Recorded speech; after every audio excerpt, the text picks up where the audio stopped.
ಏನು ಕಾರ್ ಪಕ್ಕನೇ ಬೇಡ C S I ನಮ್ಮ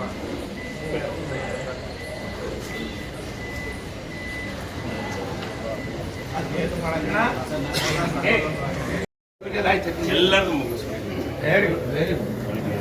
ಏಳುವರೆಯಿಂದ ದಾಸೋಹ ಶುರು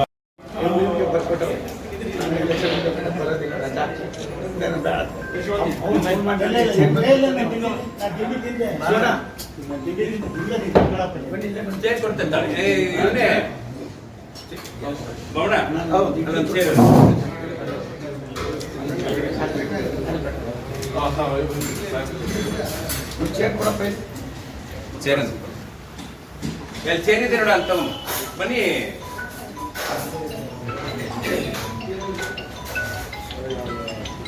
ಅಲ್ಲಿ ಕೂಡ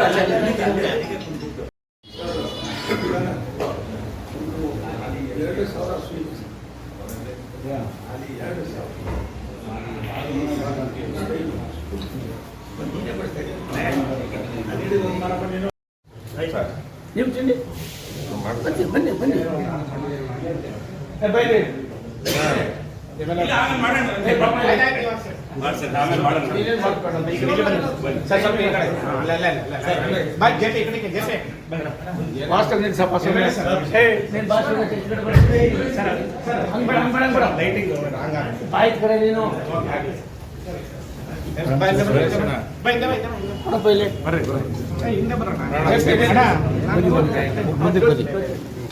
ಸರ್ ಒಂದು ನಿಮಿಷ ಸರ್ ಸತೀಶ್ ಅಣ್ಣ ಹಿಂದೆ ಬರ್ರಿ ಸರ್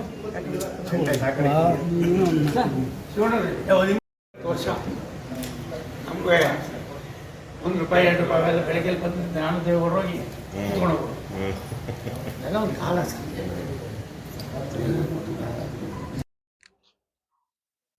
ನನಗೆ ಜ್ಯೋತಿ ಎಷ್ಟೋ ಈ ಜಿಲ್ಲೆಯಲ್ಲಿ ಚಿದಾನಂದ ಕೂಡ ಅದೇ ರೀತಿಯಾಗಿ ನಡ್ಸ್ಕೊಂಡು ಹೋಗ್ತಕ್ಕಂಥ 45 ವರ್ಷ ನನ್ನ ರಾಜಕೀಯ ಅನುಭವ. ಬೆಂಗಳೂರಿಗೂ ಕೂಡ ನಾನು ವಲಸೆ ಬಂದವನು. ತುಮಕೂರಿನಲ್ಲೂ ಕೂಡ ಬಹುತೇಕ ನನ್ನಾಗಿ ಬಂದಿರ್ತಕ್ಕಂಥ ಲಕ್ಷಾಂತರ ಜನ ಇದ್ದಾರೆ. ಮೊದಲಿನ ತುಮಕೂರು ಆದರೆ ಕೇವಲ ಒಂದು 5-6 ಲಕ್ಷ ಜನ ಇತ್ತು. ಇವತ್ತು ಇನ್ನೊಂದು 10-20 ವರ್ಷ ಹೋದರೆ ಬೆಂಗಳೂರು ಏನು ಬೆಳೀತಾ ಇದೆಯೋ, ಬೆಂಗಳೂರಿಗೆ ಇನ್ಫ್ರಾಸ್ಟ್ರಕ್ಚರ್ ಇರ್ತಕ್ಕಂಥ ಯಾವುದಾದ್ರು ಹತ್ತಿರದ ಜಿಲ್ಲೆ ಇದ್ದರೆ ಅದು ತುಮಕೂರು ಆಗ್ತದೆ. ಆ ನಿಟ್ಟಿನಲ್ಲಿ ನಾವು ಇದು ಹೊರಗಿನವರು ಒಳಗಿನವರು ಅನ್ನೋದನ್ನು ದಯವಿಟ್ಟು ಮಾಧ್ಯಮದವರು ಸ್ವಲ್ಪ ಎಲ್ಲ ಒಂದು ಕಡೆ ತಮ್ಮ ಅನುಭವವನ್ನು ತೀರ್ಮಾನವನ್ನು ಮಾಡ್ಕೋಬೇಕು ಅಂತ ಹೇಳಿ, ಚಿದಾನಂದ ಅವರ ಭವಿಷ್ಯದಲ್ಲಿ ಆ ತಾಯಿ ಭಗವಂತ ಭೂಮಿ ತಾಯಿ ಯಾವ ರೀತಿ ಆಶೀರ್ವಾದ ಮಾಡಿ, ಅವ್ರ ತಂದೆ ತಾಯಿ ಆಶೀರ್ವಾದ ಏನಿದೆಯೋ ಗೊತ್ತಿಲ್ಲ, ಅದು ಒಂದು ಸತ್ಯ. ಆತನ ಬೇರೆ ಬಹುಶಃ ನೋಡಿದ್ರೆ ಈತ ಒಬ್ಬ ಹೃದಯ ಶ್ರೀಮಂತಿಕೆಯ ನಿಷ್ಕಲ್ಮಸವಾದ ತನ್ನ ಕರ್ತವ್ಯವನ್ನು ನಿರ್ವಹಣೆ ಮಾಡ್ತಾನೆ ಅನ್ನೋದು ನನ್ನ 45-50 ವರ್ಷದ ಅನುಭವ ಹೇಳ್ತಾ ಇದೆ. ಇವತ್ತಿಂದ ಚಿದಾನಂದಿಗೆ ಭಾರತೀಯ ಜನತಾ ಪಕ್ಷ ಒಂದು ಸಣ್ಣ ಅಪಚಾರವೂ ಕೂಡ ಆಗದಾಗೆ ನಡೆಸ್ಕೊಳ್ತಕ್ಕಂಥ ಪ್ರಾಮಾಣಿಕವಾದ ಪ್ರಯತ್ನ ಮಾಡೋದಕ್ಕೆ ನಾನು ಪಕ್ಷದಲ್ಲಿರ್ತಕ್ಕಂಥ ಹಿರಿಯರಿಗೆ ಮನವಿಯನ್ನು ಮಾಡ್ತೀನಿ, ವಿನಂತಿಯನ್ನು ಮಾಡ್ತೀನಿ. ಅದನ್ನು ಯಾವ ರೀತಿ ತೆಗೆದುಕೊಂಡು ಹೋಗ್ತೀನಿ. ಚುನಾವಣೆ ಮುಗಿದು ಜೂನ್ 4ನೇ ತಾರೀಕು ಫಲಿತಾಂಶ ಬಂದ ಮೇಲೆ ಚಿದಾನಂದ ಅವರು ರಾಜ್ಯದ ರಾಷ್ಟ್ರದ ಭಾಗದಲ್ಲಿ ಒಬ್ಬ ಹಿಂದುಳಿದ ನಾಯಕನಾಗಿ ತನಗೆ ಭಗವಂತ ಎಲ್ಲ ಕೊಟ್ಟಿದ್ದಾನೆ, ಜನಸೇವೆ ಮಾಡಬೇಕು ಅನ್ನೋ ಅವರ ಕಾತುರತೆ ಏನಿದೆ, ಆ ಕಾತುರತೆಗೆ ಶಕ್ತಿ ತುಂಬತಕ್ಕಂಥ ಕೆಲಸವನ್ನು ಸೋಮಣ್ಣ ಮಾಡ್ತಾರೆ. ಒಂದು ಬಾಕಿದೆಲ್ಲವೂ ಕೂಡ ನಿಧಾನಕ್ಕೆ ಮಾತಾಡೋಣ. ಒಂದು ಸತ್ಯ, ನನಗೆ ಆತನ ದುಗುಡ ನೋಡಿದೆ. ಡಗ ಡಗ ಡಗ ಡಗ ಅಂತ ಹೇಳಕ್ ಶುರು ಮಾಡಿದ್ರೆ ಏನು ನಿಲ್ಲುವಂಗಿಲ್ಲ, ಎಲ್ಲವೂ ಈಚೆ ಬರ್ತಾ ಇರ್ತದೆ. ಇವ್ರನ್ನ ನಂಬಿಕೆಗೆ ಮತ್ತೊಂದು ಹೆಸರು ಅನ್ನೋದು ನನ್ನ ಅನುಭವದ ಮಾತು. ನಾನು ಕೂಡ ಅದೇ ರೀತಿ ಬೆಳೆದವನು.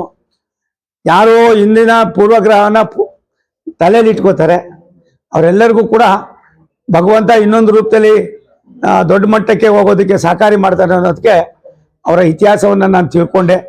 ಆದ್ದರಿಂದ ಭಗವಂತ ಅವ್ರಿಗೆ ಒಳ್ಳೇದು ಮಾಡ್ತಾನೆ. ಮಾಧ್ಯಮದವ್ರಿಗೆ ವಿನಂತಿ ಮಾಡ್ತೀನಿ, ಇವತ್ತಿಂದ ಜ್ಯೋತಿ ಒಬ್ಬರಲ್ಲ, ಜ್ಯೋತಿ ಜೊತೆಯಲ್ಲಿ ಚಿದಾನಂದ ಅವರು ಇರ್ತಾರೆ. ಈ ಜಿಲ್ಲೆಯ ಎಲ್ಲ ನಮ್ಮ ಮುಖಂಡರುಗಳು, ನಮ್ಮ ಅಧ್ಯಕ್ಷ ಆದಿಯಾಗಿ ನಮ್ಮ ಎಲ್ಲ ಮುಖಂಡರು, ವಿವಿಧ ಯಾವ್ಯಾವ ಘಟಕಗಳು, ಶಾಸಕರು, ಮಾಜಿ ಶಾಸಕರು, ಲೋಕಸಭಾ ಸದಸ್ಯರುಗಳು ಯಾರ್ಯಾರಿದ್ದಾರೆ ಎಲ್ಲರೂ ಒಟ್ಟಾಗಿ ಕೆಲಸ ಮಾಡ್ತಕ್ಕಂಥದ್ದಕ್ಕೆ ಹಿಂದುಳಿದ ವರ್ಗದ ಒಬ್ಬ ನೇತಾರರಾಗಿರ್ತಕ್ಕಂಥ ಚಿದಾನಂದ್ರವರಿಗೆ, ಸೋಮಣ್ಣ, ನನಗೆ ನನ್ನ ಹತ್ತಿರದಲ್ಲಿ ಇರ್ತಕ್ಕಂಥ ನನ್ನ ಆತ್ಮೀಯರಿಗೆ ಯಾವ ರೀತಿ ಇದ್ದಾರೋ ಆ ರೀತಿಯಲ್ಲಿ ಅವರು ಮೊದಲನೇವರು ಆಗ್ತಾರೆ. ನಾನು ಒಂದು ಮಾತು ಹೇಳ್ತೀನಿ, ಇವತ್ತು ಚುನಾವಣೆ ಇರೋದ್ರಿಂದ ನಾನು ಬೇರೆಯವರಿಗೆ ಆಶ್ವಾಸನೆಗಳನ್ನು ಕೊಟ್ಟು ಮತ್ತೊಂದು ಮಾಡಿ ಸುಳ್ಳನ್ನು ಹೇಳಿ ಓಡೋಗೋನಲ್ಲ. ನನ್ನ ಜೀವನದಲ್ಲೇ ನನಗೋಸ್ಕರವಾಗಿ ಎಂದೂ ನಾನು ಆ ಕೆಲಸ ಮಾಡಿಲ್ಲ. ಇವತ್ತಿಂದ ಚಿದಾನಂದ ನನಗೊಬ್ಬ ಸಹೋದರ ಆಗಿರ್ತಾರೆ. ನಂದು 73, ಅವ್ರಿಗೆ 52, 25 ವರ್ಷ ಡಿಫ್ರೆನ್ಸ್ ಇದ್ದೀವಿ. ನನಗನ್ನಿಸ್ತದೆ ಲವಲವಿಕೆಯಿಂದ ಕೆಲಸ ಮಾಡೋದಕ್ಕೆ ರಾಷ್ಟ್ರದ ಪ್ರಧಾನಿ ನರೇಂದ್ರ ಮೋದಿಯವರು ಆಗ್ತಕ್ಕಂಥದಕ್ಕೆ ತುಮಕೂರು ಜಿಲ್ಲೆಯೂ ಕೂಡ ಸೇರ್ಪಡೆ ಆಗ್ತದೆ. ತನ್ಮೂಲಕ ಚಿದಾನಂದ ಅವ್ರ ಭವಿಷ್ಯನೂ ಕೂಡ ಬೇರೊಂದು ರೂಪದಲ್ಲಿ ಮೇಲ್ ಪಂಕ್ತಿಗೆ ಬರೋದಕ್ಕೆ ಅವಕಾಶ ಇದೆ. ಈ ಕೆಲಸವನ್ನು ಮಾಡ್ತಕ್ಕಂಥದಕ್ಕೆ ನಾನು ಪ್ರಯತ್ನ ಮಾಡ್ತೀನಿ. ಸಹೋದರ ಧನ್ಯಕುಮಾರು ನನಗೆ ಭಾರಿ ಹಿತಚಿಂತಕ, ಎಲ್ಲವನೇ ಅಲ್ಲಲ್ಲ ಅವನು ಸತೀಶ ಧನ್ಯಕುಮಾರ್ ನೀವಿದ್ದೀರಿ ನೋಡಿದೆ, ಅವನು ಇಂಟರ್ನ್ಯಾಷನಲ್ ಬುದ್ಧಿವಂತ. ನನಗೆ ಆತನಿಗೂ ಒಂದು 30 ವರ್ಷ. ಅವನಮ್ಮ ಇಲ್ಲಮ್ಮ, ನಾನು ಮೊದಲೇ ಅರ್ಥ ಮಾಡ್ಕೊಂಡ್ಬಿಟ್ಟಿದ್ದೀವಿ. ಹಾಗಾಗಿ ನನಗೆ ಒಬ್ಬ ಪ್ರೀತಿಯ ಸ್ನೇಹಿತ. ಅವನ ಕನ್ಸರ್ನ ನೋಡಿದ್ರೆ ಆನಂದ ಆಯ್ತದೆ. ಇಂಥ 100 ಜನ ಹಿಂದುಳಿದ ಮುಖಂಡರುಗಳು ತಾವೆಲ್ಲ ಬಂದಿದ್ದಾರೆ. ಯಾವ ಜನ್ಮದ ಪುಣ್ಯನೋ ನನ್ನ ಅದೃಷ್ಟನೋ ನನ್ನ ತಂದೆ ತಾಯಿ ಕೊಟ್ಟ ಸಂದೇಶನೋ ಇಲ್ಲ ಪರಮ ಪೂಜ್ಯ ಸಿದ್ಧಗಂಗಾ ಶ್ರೀಗಳವರು ಮತ್ತು ಪರಮ ಪೂಜ್ಯ ಆದಿಚುಂಚನಗಿರಿ ಕೊಟ್ಟಿರ್ತಕ್ಕಂಥ ಆಶೀರ್ವಾದ ಬಲನೋ ಇಲ್ಲ ನಾನು ಮಾಡಿರೋ ಕೆಲವು ಸಣ್ಣ ಪುಟ್ಟ ಒಳ್ಳೆ ಕೆಲಸನೋ ಇವತ್ತು ನನ್ನ ತಲೆ ಕಾಯ್ತಾ ಇದೆ. ಚಿದಾನಂದ ಅವರನ್ನು, ಅವರ ಇವತ್ತಿನ ಈ ಟೀಮನ್ನು ಜೀವನದಲ್ಲಿ ಎಂದೂ ಕೂಡ ಮರೆಯೋದಿಲ್ಲ. ಜ್ಯೋತಿ ಮತ್ತು ಪಕ್ಷಕ್ಕೆ ಮತ್ತು ನಮ್ಮ ಸರ್ಕಾರದಲ್ಲಿ ಬರ್ತಕ್ಕಂಥ ಕೆಲವು ಸವಲತ್ತುಗಳಿಗೆ ಇವರೆಲ್ಲರೂ ಕೂಡ ಕಾರಣೀಭೂತರಾಗಿರ್ತಾರೆ. ಸೋಮಣ್ಣ ಕೇವಲ 1 ವರ್ಷದಲ್ಲಿ 10 ವರ್ಷದಲ್ಲಿ ಎಷ್ಟು ಜನಪ್ರಿಯತೆ ಆಗಬೇಕೋ ಆ ಜನಪ್ರಿಯತೆ ಆಗೋದಕ್ಕೆ ನಾನು ಪ್ರಯತ್ನ ಮಾಡಿ ಎಲ್ಲರನ್ನೂ ಒಟ್ಟಿಗೆ ಕರ್ಕೊಂಡು ಹೋಗ್ತೀನಿ. ನಮಸ್ಕಾರ.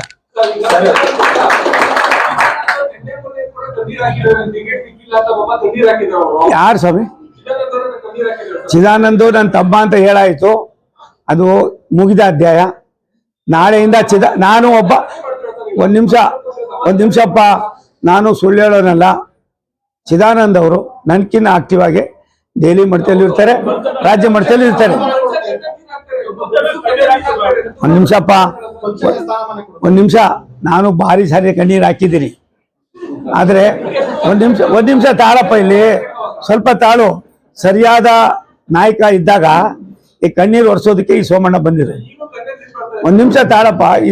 ಈ ಕಣ್ಣೀರು ಒರೆಸೋದಕ್ಕೆ ಸೋಮಣ್ಣ ಬಂದವನೇ. ನಾನು ತುಂಬಾ ಕಣ್ಣೀರು ನೋಡಿದ್ದೀನಿ, ನಾನು ಅನುಭವಿಸಿದ್ದೀನಿ. ಅವ್ರಿಗೆ ಅದು ಅನುಭವಿಸೋದಕ್ಕೆ ಅವಕಾಶ ಕೊಡಲೆ. ಜೂನು 4ನೇ ತಾರೀಕು ಆದ್ಮೇಲೆ ಒಬ್ಬ ಸೋಮಣ್ಣ ಇರಲ್ಲ, ಇಲ್ಲಿ 3-4 ಜನ ಸೋಮಣ್ಣದಿರಿರ್ತಾರೆ.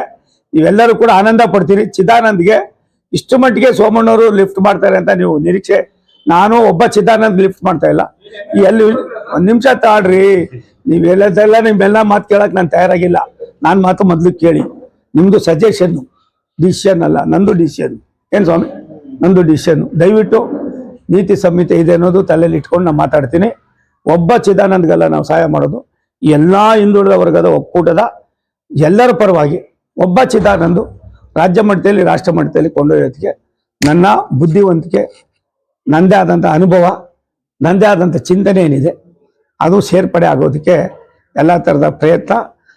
ಜೂನ್ 4ನೇ ತಾರೀಕು ಆದಮೇಲೆ ಅದಕ್ಕೆ ಅಲ್ಲಿವರೆಗೂ ಕೂಡ ಚಿದಾನಂದ ಅವರು ಇನ್ನೊಬ್ಬ ಸೋಮಣ್ಣಾಗಿ, ಇನ್ನೊಬ್ಬ ಜ್ಯೋತಿಯಾಗಿ ಅವ್ರು ಕೆಲಸ ಮಾಡ್ತಾರೆ ಅನ್ನೋ ಒಂದು ನಂಬಿಕೆ ಅವ್ರಿಗೆ ಒಳ್ಳೇದಾಯ್ತದೆ.